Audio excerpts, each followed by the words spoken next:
U to vreme Alojzije Stepinac šalje izveštaj Vatikanu o 10 dobrih primjera ponašanja ustaške vlade. Evo neki. Pod 1. Energična borba protiv abortusa koji je pretio propašću ne samo Hrvatske, već i crkve u Hrvatskoj. Pod 2. Zabrana svih pornografskih izdanja te prave kuge za hrvatsku omladinu.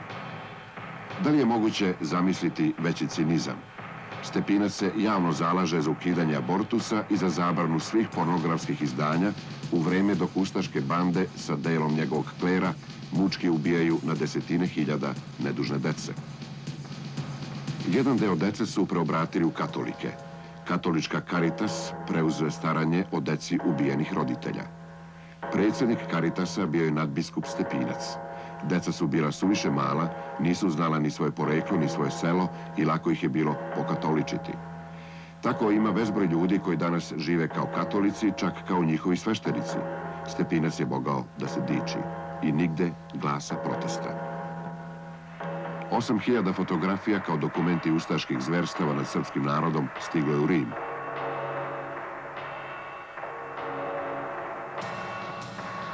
Stepinac piše papi. Osjećam se dužnim da upozorim vašu visost da materijal koji je Svetoj stolici poslala srpska propaganda služi samo da u očima Svete stolice umanji ugled sadašnjeg režima u Hrvatskoj. Narodno-oslobodilačka vojska oslobađa zemlju. Iz ustaškog uporišta Samostana, Široki Brijeg, franjevački zlikovci borili su se do posljednjeg daha. Kod poginulih fratara nađene su znatne svote dolara, milioni kuna, kao i ustaške legitimacije. Početkom maja 1945. dok nemačke i ustaške trupe napuštaju Zagreb, nadbiskup Alojzije Stepinac prima od ustaške vlade na čuvanje arhiv Ministarstva vanjskih poslova NDH, pa je potpisao potvrdu primitka. Istovremeno, nadbiskup Stepinac saglasio se da Franjevci na Kaptolu zakopaju jedan deo Pavelićevog zlata, mahom zlatnih zuba, žrtava u Jasenovcu, kao i ostalo opljačkano blago. Ustaški poglavnik Ante Pavelić, kad je video da su izbrojeni dani Hitleru i njegovim kvisliškim tvorevinama, stavio je na raspolaganje 100 miliona kuna sa zadatkom da se katolički episkopat zauzme za spasavanje ustaških ratnih genocidnih zločinaca od suda pravde. Pre bekstva Pavelić je pozvao na ručak predstavnika Vatikana Markonea i Basučija i biskupe na čelu sa nadbiskupom Stepincem, da im se zahvali na dobro obavljenom poslu. 5. maja 1945. pobeže Pavelić sa vladom, svojom porodicom i nekoliko hiljada ustaša, između njih i 500 katoličkih sveštenika. Pobegli su i zločinci nadbiskup Sarajevski dr. Ivan Šarić i nadbiskup Banjalučki Josip Garić. Pavelić i Artuković, bogato natovareni opljačkanim zlatom, nađoše utočište u samostanu Svetog Gilgena kod Salzburga. Pavelić, koji se u Austriji nije osjećao sigurnim, stiže preobučen kao sveštenik Franjevac u Rim, gde je zaštićen od Vatikana živeo u jednom samostanu kao pater Gomec i pater Benarec. Sobom je nosio 250 kg zlata, 1100 karata dragog kamenja, denšar.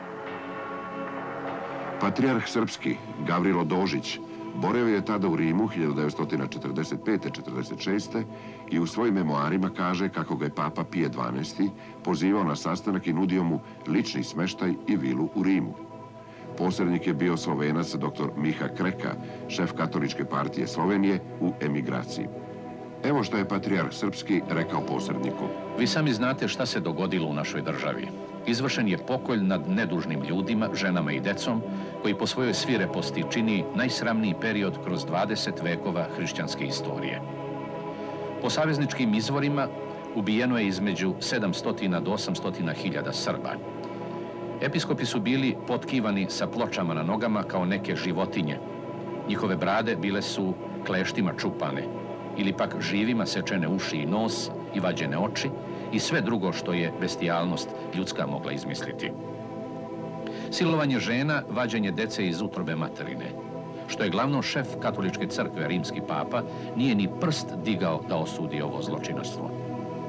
I ne samo da se ćutalo, nego je glavnog naredbodavca tih zločina Antu Pavelića papa primao u audijenciju u Vatikanu i blagosiljao ga. Sigurno je da se i danas krije iza papinog skuta kako ne bi odgovarao za svoje zločine pred ljudskim zakonima. Molim vas, kako ja mogu da pređem preko toga i da idem u Vatikan na noge papi? Moram da vam podvučem da je za vreme rata bilo ljudi katoličke vere koji su osudili pokolj Srba. To je bio Francuz po poreklu, kardinal Tisserand, koji se i sada nalazi na visokom položaju u Vatikanu. U oslobođenom Zagrebu od strane Narodno-oslobodilačke vojske vidi se Stepinac na svečanim tribinama u novom društvu sa Bakarićem i drugim rukovodiocima iz Narodno-oslobodilačke borbe. Možda u ovim snimcima treba tražiti početak sakrivanja ustaškog zločina genocida. Uklanjaju se svi tragovi logora smrti Jasenovac. Nijedan objekat ovog genocidnog mučilišta nije obnovljen, kao što su i jame betoniranjem sakrivene. A Ivan Stevo Krajačić, predsjednik Hrvatskog sabora, izjavit će: istraživanje ustaškog zločina je uvreda za hrvatski narod. Vatikan je uspeo da hrvatsko-katoličke crkvene zločince skloni da bi izmakli svetovnoj vlasti. Istovremeno u Nemačkoj su procesi ratnim zločincima obavljeni jedan za drugim. U Nirnbergu, u Dachau, u francuskoj okupacionoj zoni, u Engleskoj. Upotrebit ću sav svoj autoritet da ne dođe do izručenja Pavelića, jer Pavelić je dobar čovjek i dobar katolik. Rekao je Papa Pije XII, tajni dokumenti. Dokumenti kontraobaveštajnog korpusa Sjedinjenih Američkih Država, koji su javnosti postali dostupni tek 1986. godine, pokazuju da su britanske i američke okupacione vlasti znale da se u Vatikanskom skrovištu u Semiranu Svetog Jeronima u Rimu, u ulici Giacomo Venecijano 17C, pod okriljem nadbiskupa Stepinca i svećenika Krunoslava Draganovića, kriju najodgovorniji genocidni zločinci NDH-zije, na čelu sa poglavnikom Antom Pavelićem.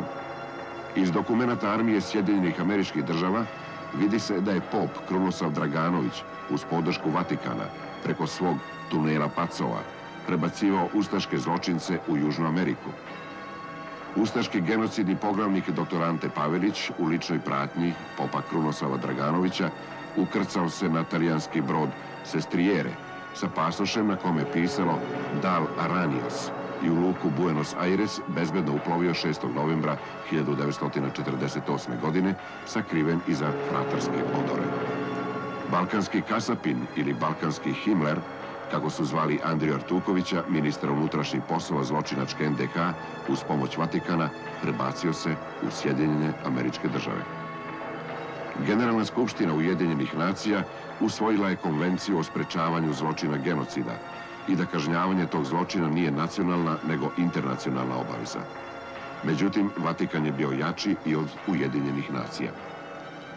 Italijanski general Giovanni Esposito piše u svojoj knjizi Na ivici knjige, Trst i njegova Odiseja iz 1952. Knjiga ima dodatak Istorija Ante Pavelića. Zaista je čudno da među svim poglavarima totalitarnih država, koje su bile združene sa Mussolinijevom Italijom i Hitlerovom Nemačkom, jedini Pavelić nije bio ni zatvaran, ni pod sud stavljen radi akata protiv čovečnosti koje je počinila njegova vlada. Odgovor na ovo pitanje imamo u jednom dokumentu kontraobaveštajnog korpusa Sjedinjenih Američkih Država, gde jasno i otvoreno piše: Pavelićeve veze su tako visoke i njegov položaj je toliko kompromitujući po Vatikan da bi njegova ekstradicija zadala porazan udar Rimskoj katoličkoj crkvi. U Jugoslaviji narodni sudovi su osudili mnoge ratne zločince, među njima i mnoge ustaške sveštenike. Nadbiskup Stepinac, pošto je nastavio protunarodni rad i u oslobođenoj Jugoslaviji, osuđen je 1946. godine. Optuženi posljednji puta ulaze u sudnicu da čuju osudu Narodnog suda. U ime naroda, Vrhovni sud Narodne Republike Hrvatske u Zagrebu, u krivičnom predmetu protiv optuženih Lisak Erika, doktora Stepinac Alojzija, Šalić Ivana i družine, radi krivičnih dijela i zakona u krivičnim dijelima protiv naroda i države, dana 11. listopada 1946. donio je i proglasio sljedeću presudu. Drugo optuženi dr. Alojzije Stepinac na kaznu lišenja slobode s prisilnim radom u trajanju od 16 godina. Tada je Vatikan poveo žestoku kampanju protiv Jugoslavije, navodno da vlast progoni katoličku crkvu. Već 1951. godine nadbiskup Stepinac pušten je iz zatvora i određeno mu je prinudno boravište u rodnom Krašiću. Monika Farel. Kao rezultat vatikanskog pritiska Stepinac je oslobođen zatvora. Tako je ubica preko 1 milion Srba pušten da se slobodno pridruži ostalim zaverenicima i uskoro će krv još jedne generacije biti prolivena u još jednom Vatikanskom ratu. Josip Broz Tito im je ovako odgovorio. Tačno je da smo mi hapsili i neke predstavnike crkve, ali samo one koji su sarađivali sa okupatorom. Takav je slučaj bio i sa nadbiskupom Stepincem u Zagrebu, koji je bio ustaša.